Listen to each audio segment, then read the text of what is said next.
క్రైస్తలో శ్రమ దినమున నీవు కృంగిని ఎడల నీవు చేతకాని వాడవగదువు అని సామెతలు 24వ అధ్యాయము 10వ వచనంలో దేవుని వాక్యం మనల్ని హెచ్చరిస్తుంది.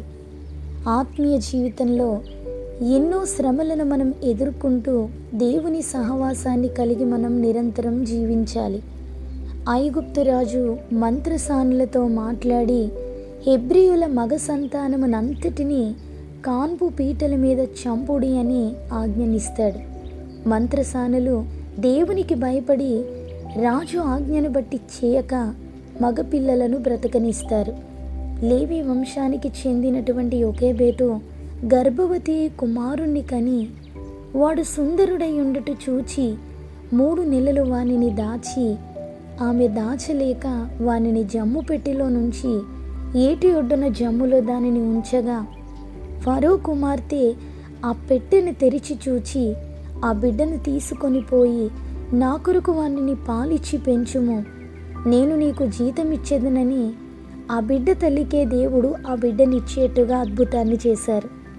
మన జీవితంలో కూడా మనం కృంగిపోయే వారముగా ఉన్నప్పుడు, శ్రమలు మనల్ని చుట్టుముట్టినప్పుడు వాటిలో నుండి విడిపించే ప్రార్థనను మనం నిర్లక్ష్యం చేస్తూ ఉంటాం.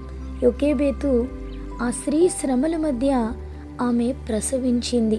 శ్రమను బట్టి ఆమె కృంగిపోలేదు, కానీ శ్రమ తరువాత తన జీవితంపై ఆమె ఆశ కలిగి విశ్వాసముతో ఆమె కుమారుణ్ణి 3 నెలలు దాచిపెట్టగలిగింది.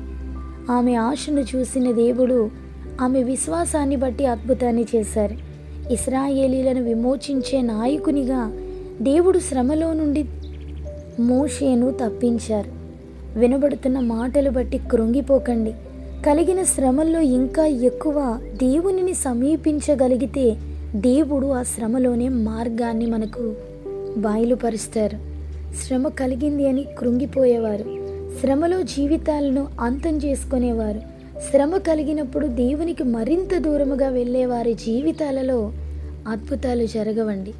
దేవుని కార్యం నిజంగా మన జీవితంలో జరగాలి అని అంటే ఒక శ్రమ ద్వారా మాత్రమే ఆ కార్యాలు మనం చూడగలుగుతాం.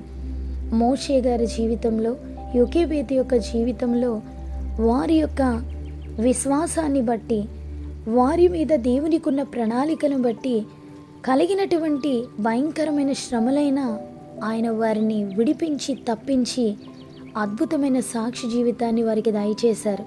ఈ దినాన్ని మీలో ఎందరైతే శ్రమ కలిగి ఉన్నారో, ఏ శ్రమ అయినా దేవుని పాదాలను ఆశ్రయించండి, ప్రార్థనలో గడపండి.